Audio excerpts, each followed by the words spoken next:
Hello friends, welcome back to our channel. 'Jetlee' movie review 2 hours 12 minutes run టైమ్‌తో థియేటర్స్‌లోని ఇవాళే release అవ్వడం అయితే జరిగింది.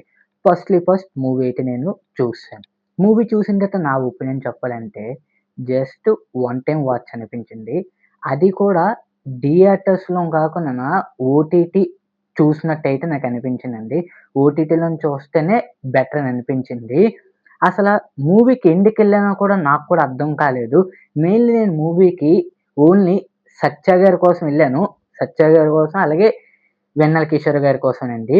So, a film by Ritesh Rana.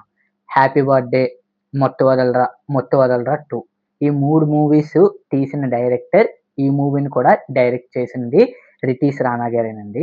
So, mainly ఈ 3 థింగ్స్ వీళ్ళ ముగ్గురు కోసం మాత్రమే నేను మూవీకి వెళ్ళానండి. వెళ్ళిన తర్వాత ఫస్ట్ హాఫు పర్వాలేదు. అక్కడక్కడ కొన్ని కామెడీ సీన్స్ వర్కౌట్ అయ్యాయని చెప్పుకోవచ్చండి. ఫస్ట్ హాఫ్ అంతనా. Second half screenplay worst. దాంతో పాటును కామెడీ సీన్స్ అనేవి రిపీట్ అవుతూ పేలవండి. పంచులనేవి పేలకుండా ఉండిపోతాయండి. రివ్యూలోకి వెళ్ళే ముందు చాలామంది అన్‌సబ్‌స్క్రైబర్స్ ఎక్కువ మంది విజిట్ చేస్తున్నారండి. So, please like, share and subscribe to my YouTube channel. Alright, let's back to hour actual content. Minus విషయానికొస్తే సెకండ్ హాఫ్ అనేది వరస్ట్ అని చెప్పొచ్చు.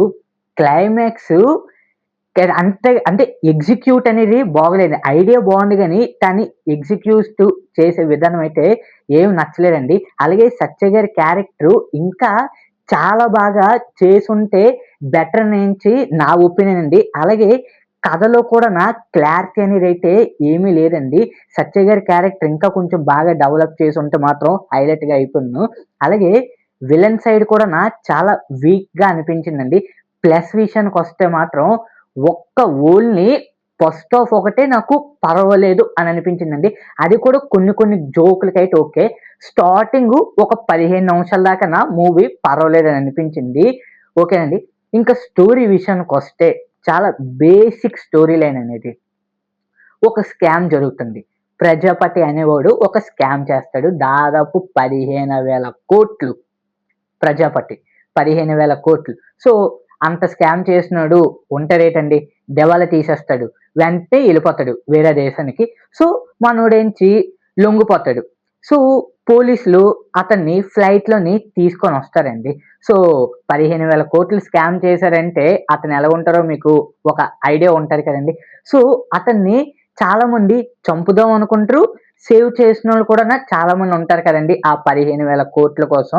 సో, ఇదంతా మొత్తం ఒక ఫ్లైట్‌లో జరుగుతుందండి. ఆ ఫ్లైట్‌ని హైజాక్ చేస్తారు. సో, ఇందులోని సత్య గారి క్యారెక్టరు తెలీదు, గుర్తులేదు, మర్చిపోయాను. మీరు 'అదుర్స్' మూవీ చూసుంటారు కదండీ. సేమ్ లైక్ ఇక్కడ కూడానా తెలీదు, గుర్తులేదు, మర్చిపోయాను.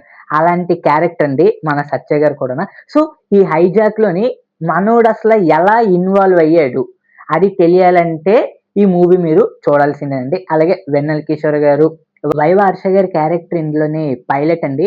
తనతో పాటును ఇంకో క్యారెక్టర్ కూడా ఉంటారు. అతను మీరు వెబ్ సీరీస్‌లోని చూసుంటారండి. సో, ఆ వెబ్ సీరీస్ నేమ్ అనేది మీకు నేను డిస్క్రిప్షన్‌లోని మెన్షన్ చేస్తానండి. సో, మొత్తానికి నా ఒక్క రేటింగ్ ఎందుకు గాని 1.5 ఔట్ ఆఫ్ 5 అండి. ఒక ఫస్ట్ హాఫ్ ఒక్కటేనండి నాకు బాగా నచ్చింది ఏదైనా ఉందంటే అది కూడా కొన్ని విషయం దాకా, కొన్ని కామెడీ సీన్స్ దాకా ఫస్ట్ హాఫ్ బెటర్ అని అనిపించిందండి. సో, మిగతా ఓవరాల్‌గా పెద్దగా నాకు ఏమి నచ్చలేదండి. సెకండ్ హాఫ్ కావచ్చు, ఆ ఎండింగు, ఆ ఎగ్జిక్యూషన్ అనేది ఇంకా కొంచెం బాగా చేసుంటే మాత్రం బాగున్ను అని అనిపించింది. సో, మొత్తానికైతే 1.5 ఔట్ ఆఫ్ 5 అండి నా ఒక రేటింగ్. సో, నాకన్నా మీరు ముందు చూసుంటే మీకెలా అనిపించిందో మీ ఒపీనియన్ ఏంటో కింద కామెంట్ సెక్షన్‌లో అయితే తెలియజేయండి. ఇలాంటి రివ్యూస్ కోసం ఇప్పుడే మన ఛానెల్‌ని సబ్స్క్రైబ్ చేసుకోవడం మాత్రం మర్చిపోకండి. Until then by.